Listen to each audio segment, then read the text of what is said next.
सुप्रभात, मैं गीतांजलि लेके आई हूँ नॉन स्टॉप खबरें बाइन टाइम्स की ओर से। मुंबई को कंगना रनौत की टिप्पणी मुंबई पाकिस्तान के कब्जे वाला कश्मीर की ओर लगने लगी है। जो लोग सोचते हैं कि महाराष्ट्र या मुंबई उनके लिए सुरक्षित नहीं है, उन्हें राज्य में रहने का कोई अधिकार नहीं है। गृह मंत्री अनिल देशमुख ने शुक्रवार को कहा कि बॉलीवुड अभिनेता कंगना रनौत ने मेगा पुलिस की पाकिस्तान अधिकृत कश्मीर पीओके से तुलना की और उनकी पुलिस की आलोचना की। रानी स्टार ने यह भी कहा था कि वह फिल्म माफिया कहे जाने वाले की तुलना में मुंबई पुलिस से ज्यादा डरती है। रनौत का नाम लिए बिना देशमुख ने उनकी टिप्पणियों को हास्यास्पद करार दिया। देशमुख ने मुंबई पुलिस की सराहना करते हुए कहा कि उनकी तुलना अक्सर यूके के स्कॉटलैंड यार्ड से की जाती है।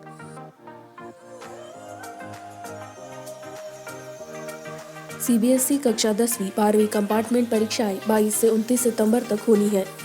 कक्षा 10वीं और 12वीं के लिए कंपार्टमेंट परीक्षाएं 22 से 29 सितंबर तक आयोजित की जाएंगी। केंद्रीय माध्यमिक शिक्षा बोर्ड सीबीएसई ने शुक्रवार को घोषणा दी। बोर्ड ने कहा कि परीक्षार्थी कोविड-19 के मद्देनजर हैंड सैनिटाइजर पहनेंगे और फेस मास्क पहनेंगे। सर्वव्यापी महामारी 2 वर्गों के लिए डिब्बे की परीक्षा 22 सितंबर से शुरू होगी और 29 सितंबर को समाप्त होगी। सभी उम्मीदवार अपने हाथों से सैनिटाइजर को पारदर्शी बोतलों और अपने स्वयं के पानी की बोतलों में ले जाएंगे और उन्हें अपने मुंह और नाक को ढकना होगा। मुखौटा या कपड़ा, सीबीएसई परीक्षा नियंत्रक सनम भारद्वाज ने कहा। भारत की कोविड-19 वसूलियां 30 लाख का आंकड़ा पार करती है। शुक्रवार को केंद्रीय स्वास्थ्य मंत्रालय ने कहा कि भारत की कुल कोविड-19 रिकवरी ने 30 लाख का आंकड़ा पार कर लिया है। रिकवरी की दर 77% से अधिक हो गई है, जिसमें कहा गया है कि आंकड़े बताते हैं कि ठीक होने वाले मरीजों की संख्या लगातार बढ़ रही है।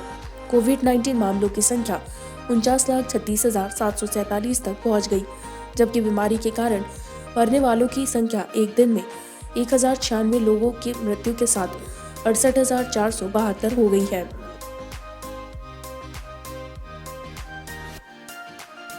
राष्ट्र हम पर भरोसा कर सकते हैं। 2 दिन की लद्दाख यात्रा के बाद सेना प्रमुख जनरल MM नरवाना। पूर्वी लद्दाख में वास्तविक नियंत्रण रेखा LOC के साथ स्थिति तनावपूर्ण है और भारतीय सैनिकों को हर संभव आकस्मिक स्थिति के लिए तैयार किया जाता है। सेना प्रमुख जनरल MM नरवाना ने शुक्रवार को कहा कि क्षेत्र में तनाव के बाद नए कब्जे के नए प्रयासों के बाद भारतीय क्षेत्र लद्दाख की अपनी 2 दिवसीय यात्रा के दौरान जनरल नरवणे ने कहा कि भारतीय सेना के कुछ क्षेत्रों में एहतियातन तैनाती की है और देश की क्षेत्रीय अखंडता की रक्षा के लिए बल अच्छी तरह से तैयार है। राष्ट्र हम पर भरोसा कर सकता है, उन्होंने कहा।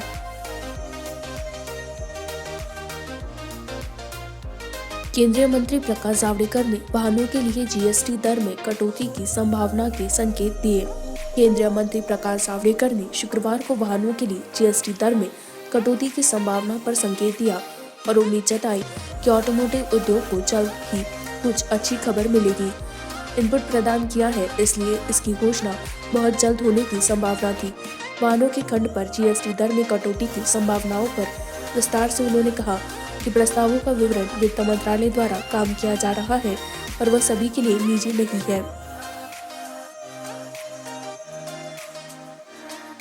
IPS प्रोबेशनरों के साथ बातचीत में कोविड-19 महामारी के दौरान PM मोदी ने पुलिस की भूमिका की प्रशंसा की। कोविड-19 महामारी में पुलिस द्वारा निभाई गई भूमिका की प्रशंसा करते हुए प्रधानमंत्री नरेंद्र मोदी ने शुक्रवार को कहा कि युवाओं को आतंकवादी गतिविधियों की ओर आकर्षित होने से रोकने के लिए पुलिस को आवश्यक पहल करनी चाहिए। PM परिवीक्षाधीन IPS के साथ बातचीत कर रहे थे।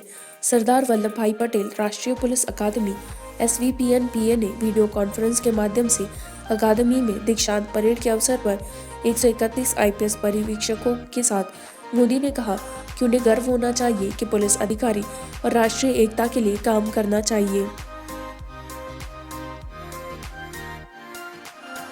एयर इंडिया 16 सितंबर से कोलकाता लंदन की सीधी उड़ान संचालित करने के लिए कोविड-19 महामारी के कारण नियमित अंतर्राष्ट्रीय उड़ानों के साथ एयर इंडिया कोलकाता और लंदन के बीच सीधी उड़ानें संचालित करने के लिए तैयार है। मुख्य रूप से प्रत्यावर्तन के उद्देश्य के लिए सेंट्री वंदे भारत मिशन के तहत एयरलाइन के प्रवक्ता ने कहा। NSC बोस इंटरनेशनल एयरपोर्ट यहाँ और लंदन में हीथ्रो 16 सितंबर से 24 अक्टूबर तक सप्ताह में 2 बार संचालित होगा। उन्होंने शुक्रवार को कहा, प्रवक्ता के अनुसार यह सेवा कोलकाता से गुरुवार और रविवार और हिथ्रो से बुधवार और शनिवार को उपलब्ध होगी, उन्होंने कहा। रिया चक्रवर्ती के भाई शौविक सैमुअल मिरांडा को एनसीबी ने ड्रग के आरोप में गिरफ्तार किया।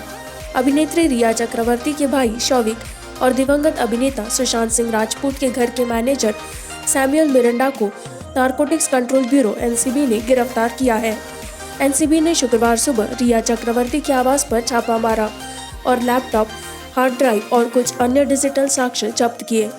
मुंबई की एक अदालत ने कथित ड्रग पेड जेड विलेत्रा को एनसीबी के 7 दिन की हिरासत में भेजने के एक दिन बाद छापा मारा था।